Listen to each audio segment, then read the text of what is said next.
로마서 5장 2절에서 11절 말씀 가지고 구원의 복을 누리며 살아가는 새해. 19세기 말과 20세기 초에 영국에서 구세군을 창설한 윌리엄 부스가 있습니다. 지금부터 한 100년 전, 120년 전에 사역하셨던 분인데요.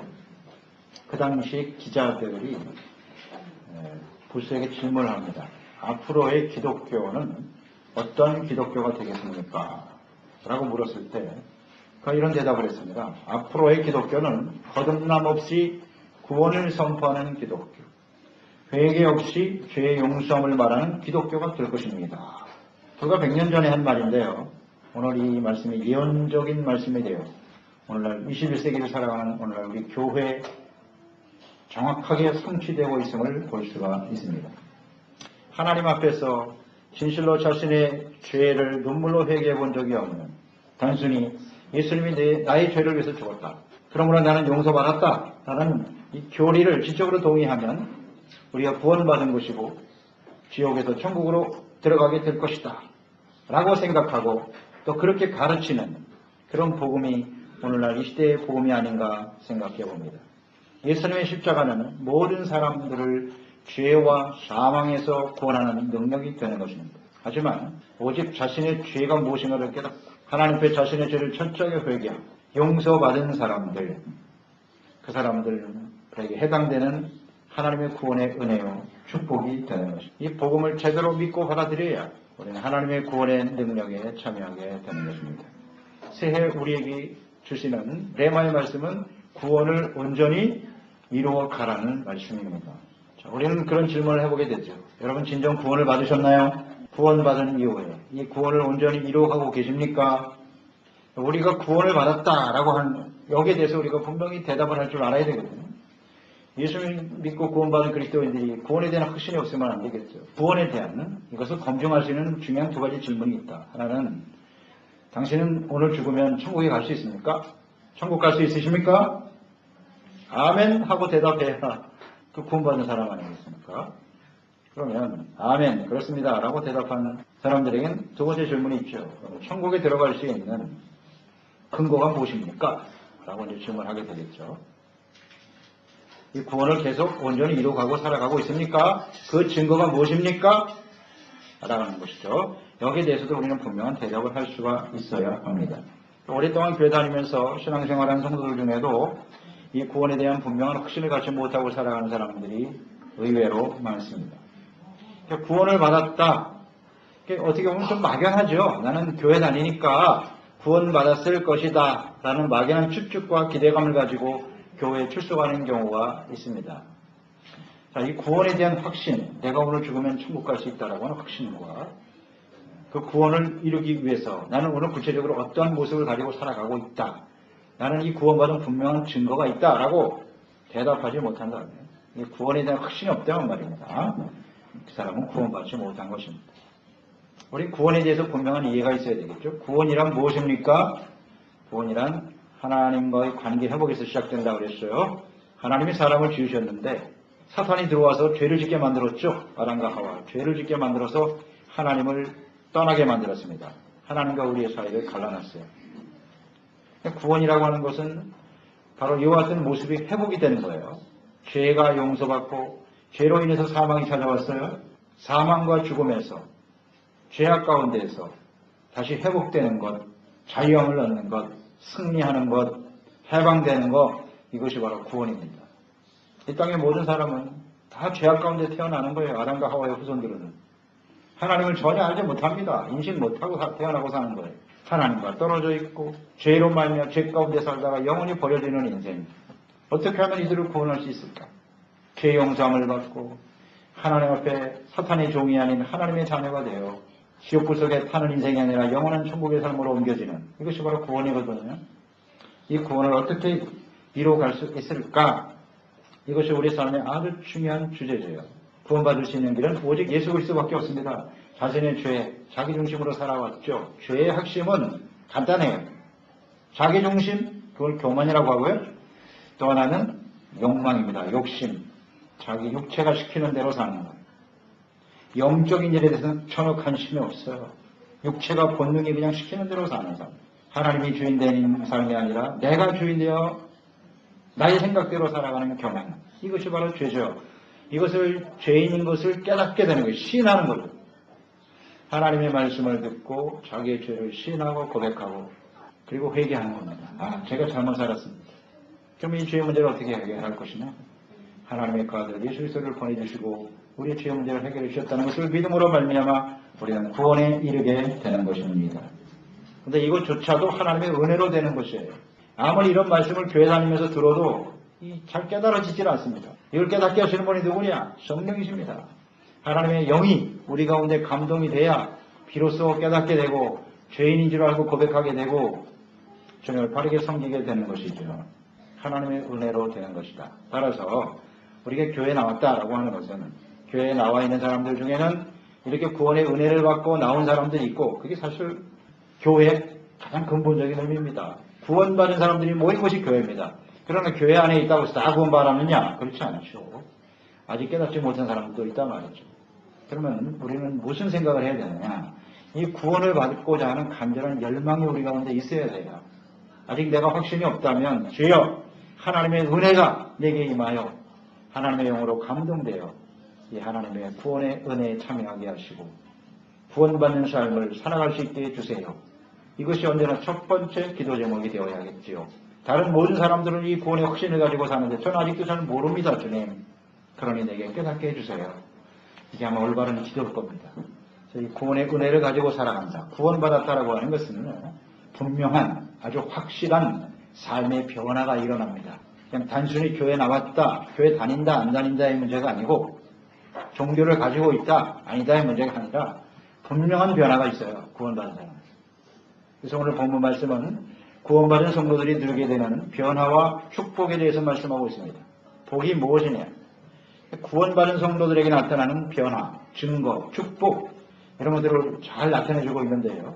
이 구원은 과거 완료가 아닙니다. 현재 진행형이고 천국에서 완성되는 겁니다. 우리가 인생을 마감하고 혹은 예수님이 재림하셔서 그때 우리는 하나님 앞에 서게 되는 거죠. 그게 이제 구원이 완성이 되는 날입니다. 이 땅에 살아가는 동안 우리는 구원을 온전히 이루어가는 그리스도인들이 되어야 합니다. 그래서 오늘 본문 말씀은 구원받은 성도들에게 주시는 하나님의 축복이 무엇인지 어떤 변화가 있는지를 잘 말씀해 주고 있는데 이것이 구원받았을 당시에만 해당되는 게 아니고 천국 가는 그날까지 우리의 인생 여정에 구원을 이루어가는 삶의 여정이기 때문에 이 구원의 변화와 증거들이 계속해서 나타나야 한다는 것입니다. 그래서 오늘 이 말씀을 잘 묵상하면서 내가 옛날에 과거에는 처음 예수 믿을 때는 있었던 것 같은데 지금은 없는 것 같다. 그렇다면 이거 굉장히 위험한 상태입니다. 옛날에도 나도 다 그런 은혜 받았어. 그게 아니라 지금 이 구원받은 변화와 증거들이 계속해서 나타나고 있는지 말씀을 통해서 점검해보고 올 한 해도 이 말씀을 굳게 붙들고 하나님의 은혜 가운데 승리하며 살게 되시기를 축원합니다. 구원받은 변화와 증거 첫 번째 무엇입니까?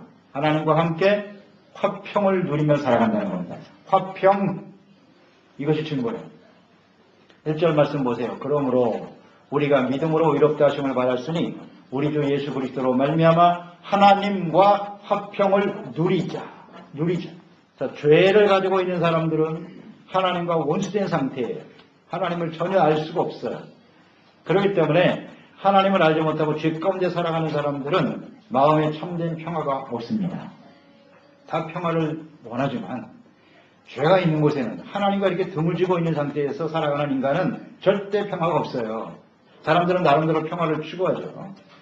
힘을 키워서 상대방을 제압하면 평화가 있을 것 같기도 하고 많은 재물을 얻어서 그러면 내가 좀 편안한 삶을 살 수 있을 거라고 생각하는데 그것은 아주 유치한 수준의 생각이고요. 인생을 이만큼 살아온 저희들은 그런 요소들이 우리에게 평안을 주지 못한다라고 하는 사실을 다 알아요. 모르는 사람은 없어요. 다만 그것을 부인하려고 애쓰고 살아가고 있을 뿐이지 하나님과 화평, 화목을 이루지 않은 상태에서는 절대 평화가 없습니다. 그러니까 죄의 문제를 해결하지 않고는요. 누구도 화평을 누릴 수 없습니다. 그러면 어떻게 해야 화평을 누리며 살아갈 수 있을까요? 1절에 잘 나와 있네요. 어떻게 해야지 화평을 누린다고요? 믿음으로 말미암아 의롭다함을 얻어야 된단 말이죠. 죄사함을 받고 의롭다함을 얻어야 하나님과의 관계가 회복이 되는 거예요. 그 의롭다함을 얻기 위해서는 어떻게 해야 되나? 간단해요. 내가 죄인이라는 사실을 시인해야 돼요. 인정하면 돼요. 내가 잘못 살았습니다. 이걸 시인하고 고백하고 회개하고 예수 그리스도로 말미암아 우리에게 죄사함 받고 용서해 주신 그 은혜를 믿음으로 받아들이면 되는 거예요. 아주 간단하죠, 사실은. 그런데 이게 우리 마음속에 심정적으로 깨달아지지 않는 것이 문제지. 골로새서 1장 20절에 말씀하죠. 그의 십자가의 피로 화평을 이루사 만물 곧 땅에 있는 것들이나 하늘에 있는 것들이 그로 말미암아 자기와 화목하게 되기를 기뻐하심이라. 하나님께서 독생자 예수님을 보내셨어요. 죄 없으신 하나님의 아들이 나의 죄를 위해서, 우리의 죄를 위해서 십자가에 대신 제물이 되어 죽으셨단 말이죠. 그 죽음의 의미, 피 흘림의 의미, 이것은 바로 우리의 죄값을 대신 치르시는 것이고, 그것을 믿음으로 받아들이면 우리의 모든 죄를 사하여 주시겠다는 겁니다. 아버지십니다. 우리 하나님은 좋으신 아버지세요. 우리를 용서해주고 우리를 구원해주기를 원하세요. 조건은 단 하나예요. 우리가 잘못을 시인하라는 겁니다. 죄를 시인하고 고백하고 용서받으면 되죠. 그런데 아무리 생각해봐도 나는 죄가 없는 것 같아요. 이게 문제죠. 내가 무슨 죄가 있는데, 죄가 뭔지를 전혀 인식을 못하고 있는 게 문제죠. 그러니까 이것이 처음 우리가 예수 믿고 구원받을 때뿐만 아니라 우리가 예수 믿고 구원받으면 우리의 죄가 용서받는 건 사실이죠. 그래서 그 은혜에 참 감격하고 감사하면서 주님께 나갑니다. 그러나 그 이후에 우리가 죄를 짓지 않느냐? 계속 짓고 있잖아요. 하나님의 말씀에 어긋나는 게 다 죄니까. 죄 가운데 살아가기 때문에 평화가 없는 거예요. 마음의 화평이 없어져요. 하나님께서. 죄 가운데 함께 하실 수 없으니까. 그러니까 이런 죄를 끊임없이 계속해서 우리는 깨닫고 돌이키고 회개하는 작업이 있어야 하나님 안에서 화평을 누리며 살아갈 수 있겠죠? 네, 화평. 이것은 하나님이 주는 선물이에요. 구원받은 자들에게 주신 선물이라고요. 근데 이런 죄를 깨닫게 하시는 분이 누구냐? 역시 성령이십니다. 하나님의 영이 이것을 깨우쳐 주셔야 돼요. 그래야 바르게 하나님과의 관계 속에서 화평을 누리며 살게 된단 말이죠. 로마서 14장 17절에 말씀하죠. 하나님의 나라는 무엇이냐? 먹고 마시며 사는 것이 아니라 성령 안에서 의, 화평, 기쁨입니다. 이 세 가지가 하나님의 나라, 즉 하나님께 구원받아 하나님과 함께 살아가는 사람들이 가지고 있는 심볼입니다. 심볼. 반드시 있어요. 누구에게나. 의로움이 생깁니다. 죄사함 받고 회개하고 용서받는 의가 생기고, 그래서 평화가 찾아오는 거고 기쁨이 충만한 사람으로 나타나게 되는 것입니다. 이게 바로 성령 안에서 en Espíritu Santo, 성령 안에 있을 때만 가능해요. 그 다음 갈라디아서 5장 22절에도 나오죠. 오직 성령의 열매가 무엇이뇨? 사랑, 희락, 화평. 이 화평이 하나님의 영, 성령이 감동되어 거듭난 구원받은 사람들에게 주시는 열매. 그러므로 여러분, 우리는 내가 지금 구원을 온전히 이루고 있는가? 하나님의 구원을 통해서 주시는 이 복이 무엇이냐를 잘 생각하면서 이런 참된 평화와 화목을 이루고 있는지 점검해 보시기를 바랍니다. 이 화평케 하는 사람이 진정 하나님의 자녀나, 마태복음 5장 9절이죠. 화평케 하는 자는 복이 있나니 저가 하나님의 아들이라 일컬음을 받으리라. 하나님과 먼저 죄의 문제가 해결돼서 화목하게 되면 우리의 심령 속에 평화가 임하고, 그런 사람은 다른 사람과 평화할 수 있어요. 화목할 수 있어요. 내가 하나님의 죄 은혜로 용서받고 은혜 받음으로 하나님과 하나 됐잖아요. 이 화목케 하는 사람은 어떤 사람이라고 그랬어요? 상대방의 모든 죄와 허물을 용서하는 사람입니다. 주님이 나 같은 죄를 용서하셔서 하나님과 화목하게 됐잖아요. 그러면 그 은혜로 인해서 나도 다른 사람을 용서해야지. 용서하지 않으면 절대 평화가 없습니다. 그런 사람은 화평케 하는 사람이 아니에요. 마음 중심으로부터 용서해야 됩니다. 불쌍해요. 그러니까 모든 사람과의 관계 속에서 평화가 넘치게 되겠죠? 그게 구원받은 증거예요. 그것이 바로 구원을 이루어가는 삶의 모습인 것입니다. 히브리서 12장 14절. 이 화평이 얼마나 중요한지요? 모든 사람과 더불어 화평함과 거룩함을 따르라. 이것이 없이는 아무도 주를 보지 못하리라. 천국 못 갑니다. 이 화평함을 누리지 못하고 살아가는 사람. 당연하지 않겠습니까? 죄의 문제가 해결이 안 됐다는 거잖아요, 아직도.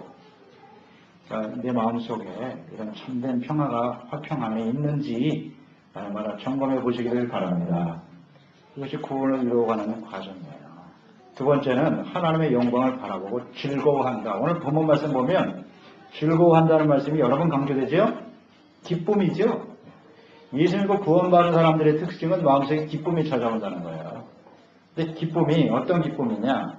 2절에 나와 있잖아요. 하나님의 영광을 바라고 즐거워하는 거예요. 바라고 즐거워한다.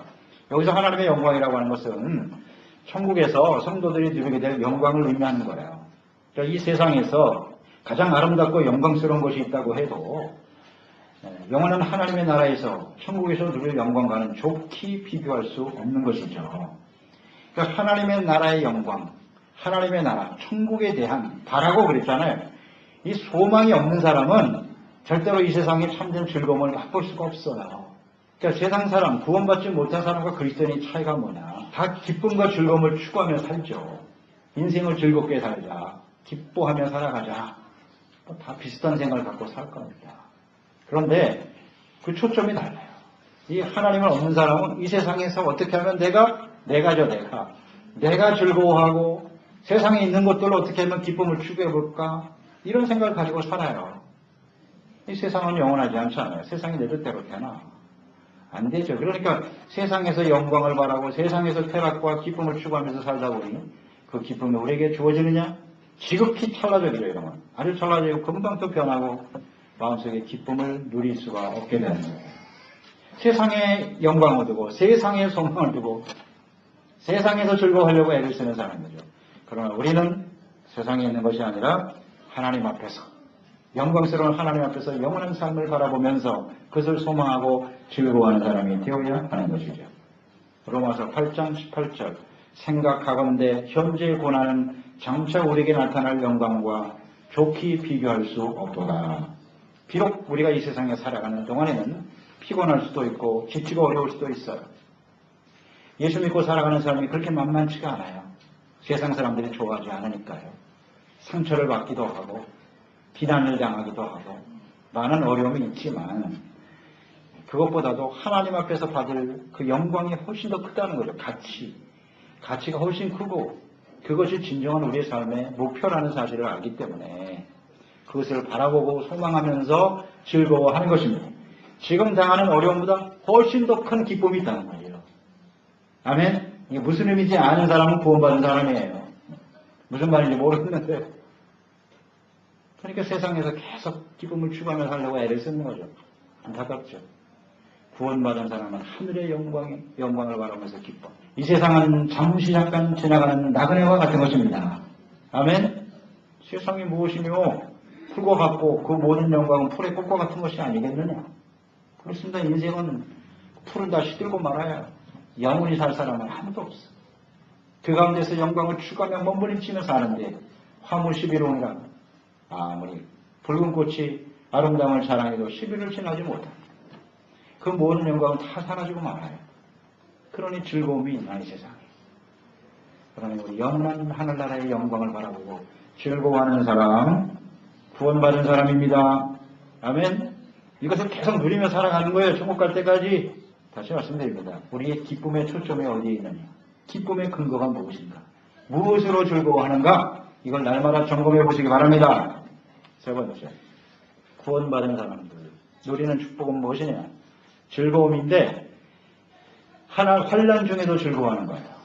첫 번째는 하나님의 영광을 바라보고 즐거워하고 두 번째는 환난 중에도 즐거워한다. 3절로 4절이죠. 다만 이뿐 아니라 우리가 환난 중에도 즐거워하나니 이는 환난은 인내를 인내는 연단은 소망을 이루는 줄 알미로다. 아멘. 예수 믿고 구원받은 그리스도인들도요. 세상에 살아가는 동안 환난을 당합니다. 이상한 일이 아니죠. 예수님께서도 말씀하셨어요. 요한복음 16장 33절 이것을 너희에게 이르는 것은 너희로 내 안에서 평안을 누리게 하려 함이니라. 세상에서는 너희가 환난을 당하나 담대하라. 내가 세상을 이기었노라. 십자가로 승리하셨죠. 그래서 예수님은 우리에게 참된 평화를 주기 위해서 오신 분인데 환난이 없는 평화가 아니에요. 환난과 시련이 우리 가운데 있어요. 그런 중에도 누리는 평화, 이게 진짜 평화죠. 그리고 그 환난 중에도 즐거워할 수 있는 사람이 되어야 한다. 예수님도 그러셨고 로마서를 기록한 사도 바울 역시 이방인에게 복음 전하면서 수많은 일을 해냈지만 위대한 업적을 남긴 사도였지만 그의 삶의 여정은 그렇게 녹록지가 않죠. 많은 반대에 부딪히고 시련과 고통을 수없이 당했습니다. 죽음의 위기, 죽었다 살아난 적도 있죠. 사도행전 14장 19절에 보면 나와 있습니다.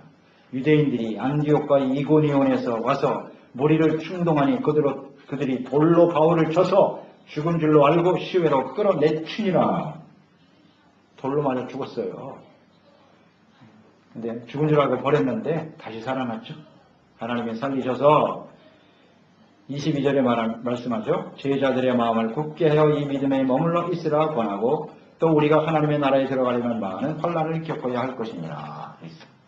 그렇습니다. 천국 가는 삶의 여정. 우리가 하나님 없이 살아도 세상에 항상 좋은 일만 있나. 크고 작은 시련과 어려움들이 반드시 찾아옵니다. 우리도 마찬가지겠죠. 과거의 삶에 그랬고 앞으로의 삶의 여정도 마찬가지겠죠. 우리가 원치 않는 그런 시련과 어려움들이 다가올 수 있어요. 그런데 이런 시련이 다가올 때 즐거워할 수 있어야 된다는 거죠. 이게 바로 축복 아니겠습니까? 환난 중에 즐거워할 수 있으면 그게 진짜 복이 아닐까요? 네. 환난 중에 어떻게 하면 즐거워할 수 있겠노? 오늘 말씀에 나와 있잖아요. 환난은 무엇을 의미하느냐? 인내를 만들어낸다는 거죠. 그 환난을 통해서 인내하면 인내가 우리를 온전케 한다는 거죠. 죄의 요소를 빼버리고 온전하고 신실한 믿음의 사람으로 만들어주시고 결국에는 소망을 이루게 하시는 과정이다라는 사실을 내가 아는 거죠. 알기 때문에 즐거워할 수 있는 거예요. 모르면 즐거워할 수가 없죠. 여러분 우리에게 환난과 시련 경험되어집니다. 찾아와요. 그러나 그것 때문에 우리가 두려워할 필요는 없어요. 하나님께서는 우리가 감당할 시험밖에는 주시지 않습니다. 감당할 만큼만 주신다 그랬으니까 그거로 인해서 두려워하고 하나님을 부인하고 나가 떨어지는 그렇게 하시지는 않아요. 하나님은 다만 우리가 하나님을 믿지 않는 것 뿐이지. 몰라서 그래요. 알면 즐거워할 수 있어요. 모르면 절망하고 낙심하는 거예요. 그래 우리에게 시련과 환난이 다가오지만 인내와 연단의 과정을 통해서 내가 이 땅에 소망을 두고 살아왔는데 이제는 하나님께 소망을 두고 살아야 되겠구나. 하나님의 나라의 소망을 바라보면서 살아가야 되겠구나. 살아있는 소망으로 바꿔주셨단 말이에요. 이걸 알기 때문에 우리는 하나님께 즐거워하고 감사할 수 있게 되는 것입니다.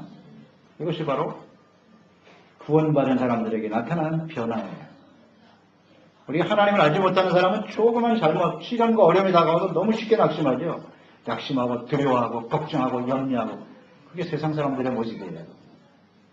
겉으로는 용기 있는 척하고 위장하고 뒤집어 씌우지만 속은 복잡하죠. 하루하루가 걱정이 많고 이게 과연 내가 살아남을 수 있을까 생각이 복잡합니다. 그러나 하나님을 믿는 사람은 그 마음에서부터 중심에서부터 즐거움이 있어요. 기쁨이 넘치고 내가 이 일을 통해서 더 한 걸음 성장하게 되고 주님의 영광을 위해서 하나님의 뜻을 이루는 소망 가운데 승리하는 삶이 될 것이다. 이게 바로 구원받은 사람들 아닙니까? 이런 모습이 우리 가운데 계속돼야 된다는 거예요. 계속돼야 되는 거예요. 이런 즐거움이 있는지 환난이 다가왔을 때 즐거움이 있는지를 점검해 보시기 바랍니다. 아멘. 적용을 시키셔야 돼요. 그냥 듣고 지나가는 말씀이 되면 안 되고요. 만약 그런 게 없다면 하나님 앞에 간절한 마음으로 구해야죠. 간구해야죠. 하나님 앞에. 평화가 없습니다. 내 마음이 기쁨이 없어요. 하나님. 그 구원의 하나님을 바라보고 사모하며 기도하며 간구하는 종들이 되어야 돼요. 그게 첫 번째예요. 다른 것보다 그게 더 중요하다고요. 시편 146편 5절에 고백하잖아요. 다윗의 고백, 야곱의 하나님을 자기의 도움으로 삼고 여호와 자기의 하나님에게 소망을 두고 사는 사람이 복이 있도다. 아멘. 어디에 소망을 두고 있는지 잘 보세요. 나의 능력입니까? 나에게 도움을 줄 수 있는 어떤 사람입니까? 재물? 여기에 소망을 두고 있지는 않나? 이 세상에 소망을 주면 그 환난을 결코 이기지 못합니다. 그런 환난이 다가오면 다 무너져요. 다 무너져요. 그러나 우리는 하나님께 소망을 주면 어려움 중에도 즐거워하고 기뻐하며 주님을 찬양하게 됩니다. 마지막 네 번째로 구원받은 사람이 나타나는 변화, 증거, 복 무엇입니까? 하나님의 사랑을 확신하면서 살아가게 된다는 거예요. 사랑. 하나님의 사랑을 확신합니다. 5절 말씀 보세요. 소망이 우리를 부끄럽게 하지 아니하면 우리에게 주신 성령으로 말미암아 하나님의 사랑이 우리 마음에 부음바 됨이니라. 우리가 구원받아 하나님의 자녀가 될 수 있는 근거는 무엇이니요? 하나님의 사랑입니다. 하나님이 우리를 사랑하시기 때문에 죄인인 우리를 위해서 독생자 예수님을 십자가에 내어 주시고 우리를 구원해 주신 것입니다. 사랑이에요. 그러니까 이 사랑이 예수님을 통해서 그 십자가의 희생을 통해서 우리에게 부어주셨기 때문에 하나님의 성령께서 이 사랑을 깨닫게 하시는 거죠. 부어주심으로써 하나님을 사랑하고 이웃을 사랑할 수 있게 되었다. 이 하나님의 사랑이 우리에게 어떻게 나타났습니까? 오늘 말씀에 잘 나와 있죠. 첫째는 우리가 아직 연약할 때에 우리를 사랑하셨다. 그러니까 우리가 하나님 앞에 사랑받을 만한 그런 모습이 전혀 없었다는 거예요. 그런 상태에 있을 때 주님 우리를 사랑하셨다. 연약할 때, 즉 우리가 죄로 인해서 하나님의 진노의 심판 아래 놓여 있을 때 우리가 스스로 이 죄에 대해서 벗어날 수 없는 연약한 상태예요. 도저히 이 죄악에서 벗어날 수 없는, 어떻게 보면 버려진 상태요. 절망적인 상태죠. 그럴 때에 하나님께서 우리를 사랑하셨다. 보통 우리가 누구를 사랑한다라고 했을 때는 우리가 그 사랑에 대한 나름대로 기준이 있잖아요. 나는 이런 사람을 사랑할 거야. 그렇지 않아요? 지나가는 사람 아무나 붙들고 내 마음에 들지도 않은 사람을 사랑하기는 어렵단 말이에요. 근데 하나님이 보실 때 우리는 전혀 절망적인 사람이에요. 죄악 가운데서. 그런데 그때 우리를 사랑하셨다. 두 번째는 경건치 않은 자였을 때, 경건이라고 하는 것은 하나님을 인식하는 거거든요. 하나님 앞에서의 삶이 경건이라고 그랬어요. 그러니까 우리는 하나님을 전혀 몰랐어요. 하나님이 어떤 분인지도 모르고 하나님을 오히려 부인했죠. 그런 상태에 있을 때 주님께서 우리를 사랑하셨다. 세 번째는 죄인이었을 때죠. 죄인. 타고난 원죄를 가지고 있어요. 우리는. 또 죄가 우리 삶이 일상화되어 있죠. 죄 가운데 그냥 살고 있었어요. 죄의 삭은 사망인데 결국 그 죄의 삭스로 사망에 이를 수밖에 없는 존재들이었다. 우리가. 법적으로 보면 영적으로 사형에 처한 사람들이죠. 죄로 인해서 죽을 수밖에 없는 사람들인데 그때에 주님께서 우리를 사랑하셨다는 거죠. 네 번째는 원수입니다. 하나님과 원수 되었을 때 우리를 사랑하셨도다. 하나님을 알지 못하고 죄 가운데 살아가는 것은 하나님과 원수된 상태. 하나님을 부인하죠. 이런 절망의 상태에 있을 때 하나님 우리를 사랑하셨다. 5장 8절에 나와 있죠. 우리가 아직 죄인 되었을 때 그리스도께서 우리를 위해 죽으심으로써 하나님께서 우리에 대한 자기의 사랑을 확증하셨느니라. 그러니까 이 하나님의 사랑 때문에 우리는 죄사함 받은 것이고 의롭다함을 얻게 되었는데요. 구원을 받았지만 여전히 우리는 죄를 짓고 실수하고 넘어지기도 하죠. 그래서 우리가 범죄할 때마다 악한 원수 마귀는 끊임없이 우리를 참소합니다. 참소. 내가 그런 죄를 짓고도 내가 하나님의 자녀냐? 끊임없이 마귀는 참소하죠. 그리고 다른 사람을 정죄하기도 하고요. 여러 가지 이런 시련과 혼란을 당할 때마다 또 하나님의 사랑을 의심하게 만들잖아요. 어려움을 당할 때 가장 먼저 사탄이 역사하는 거 아니에요. 두려움을 갖게 되고 하나님이 정말 난 사랑하시나. 마음이 굉장히 절망적으로 몰아버리죠. 낙심하고 주저앉게 만들고. 사탄이 하는 일 아닙니까? 여기서 우리가 이길 수 있는 힘이 뭐냐? 바로 하나님에 대한 사랑이죠. 로마서 8장 33절 35절 누가 능히 하나님께서 택하신 자들을 고발하리요 의롭다 하신 이는 하나님이시니 누가 정죄하리요 죽으실 뿐만 아니라 다시 살아나신 이는 그리스도 예수시니 그는 하나님 우편에 계신 자여 우리를 위하여 간구하시는 자시니라. 누가 우리를 그리스도의 사랑에서 끊으리요 환난이나 공고나 박해나 기근이나 적신이나 위험이나 칼이라 우리를 사랑하시는 이로 말미암아 우리는 넉넉히 이기느니라. 아멘. 우리가 어떤 상황에 놓여 있든지 하나님의 사랑은 끊어지지 않아요. 하나님은 끝까지 우리를 사랑하십니다. 이 하나님의 사랑으로 말미암아 우리가 구원을 받았잖아요. 그러니까 우리가 구원을 받았다라고 하는 것은 하나님의 사랑을 깨닫는 사람입니다. 그 하나님의 사랑에 대한 확신을 가지고 사는 거예요. 확신. 사랑이 없는 인생은 아무 의미도 없고 가치도 없잖아요. 우리가 사랑받고 있고 누군가를 사랑할 수 있다 하면 또 어떤 어려움도 우리 이겨낼 수 있어요. 사랑은 모든 것을 극복할 수 있는 힘이라고요. 그런데 우리가 이 세상에서 믿고 의지하려고 하는 사람들에 대한 사랑, 이것은 우리에게 끊임없이 배신의 아픔을 주고 더 큰 고통과 아픔을 안겨주잖아요. 그러니까 인생이 절망적인 거예요. 누구도 믿을 수 있는 사람이 없어요. 누구도 나를 끝까지 사랑해 줄 수 있는 대상이 없다는 거죠. 이게 우리 절망이에요, 사실. 그러나 하나님은 결코 그 사랑을 버리시지 않습니다. 그러니까 그 사랑을 가지고 살아요. 그러니까 우리 예수 믿는 사람은 이 땅에 사는 동안 사랑이 굉장히 중요하다는 가치라는 걸 알지만 그 사랑으로 인해서 끊임없이 상처와 고통과 아픔을 안고 살아가더라도 하나님의 사랑이 우리 가운데 있다는 것을 확신하기 때문에 사랑하는 일을 계속하게 되는 거예요. 계속하게 돼요. 그 사랑과 은혜 가운데 살아가게 되는 거죠. 그러니까 너무 많은 상처를 받다 보면 우리 마음이 다치잖아요. 이렇게 내가 앞으로는 누구를 더 이상 사랑하지 않으리라. 사랑했다가 받는 상처가 너무 크기 때문에 이 다쳐버리는 사람이 많아요. 많습니다. 세상이 그렇죠. 근데 그게 사랑이 아니거든요. 이기심이고 욕망이잖아요. 그 욕망은 사랑인 줄 알고 서로 사랑했다가 상처받아가지고 깨지는 일이 얼마나 많냐고요. 다시는 하지 않으리라. 우리 예수 믿는 사람도 역시 마찬가지죠. 하나님의 사랑으로 사랑했는데 진실한 마음으로 내가 사랑해줬는데 상대방은 배은망덕하거든요. 참 절망스럽죠. 그럴 때마다 마음이 다치고 에이 나 이제 교회도 안 나갈래. 그런 사람들 보면 뭐해. 나 혼자 살아야지. 이 딱 마음을 다쳐버린 사람이 있다고요. 이건 하나님의 사랑을 제대로 이해하지 못하는 거예요. 하나님의 사랑이 계속 부어지고 그 사랑이 얼마나 소중한 것을 아는 사람은 비록 수없이 믿는 자는 사람에게 발등에 도끼를 지켜도 그래도 계속 사랑하는 거예요. 이게 바로 구원받은 사람의 증거입니다. 아멘. 주님의 사랑이 부어지기 때문이에요. 계속 부어지니까. 또 사랑하고 또 이해하고 오래 참고 또 견디고 이게 사랑이죠. 구원받은 증거라는 걸 생각합니다. 자, 구원이라고 하는 것은 하나님의 엄청난 은혜고 축복인데요. 그래서 우리는 이 구원을 귀하게 여기고 온전히 이루어가는 성도가 되어야 하겠습니다. 오늘 구원받은 그리스도인들에게 주시는 축복이 무엇인지 아시겠죠? 간단히 요약하고 있습니다. 화평입니다. 하나님과 사람과의 사이에서 화목을 누리고 사는 거예요. 그 다음 두 번째는 즐거움, 기쁨이세요. 하나님의 영광을 바라고 기뻐하고 환난 중에도 기뻐하고. 아멘. 그 다음에 세 번째 뭐야? 그게 바로 사랑이에요. 사랑. 주님의 사랑이 우리 가운데 충만해질 때 그 사랑을 가지고 하나님과 이웃을 사랑하는 살아가는 것.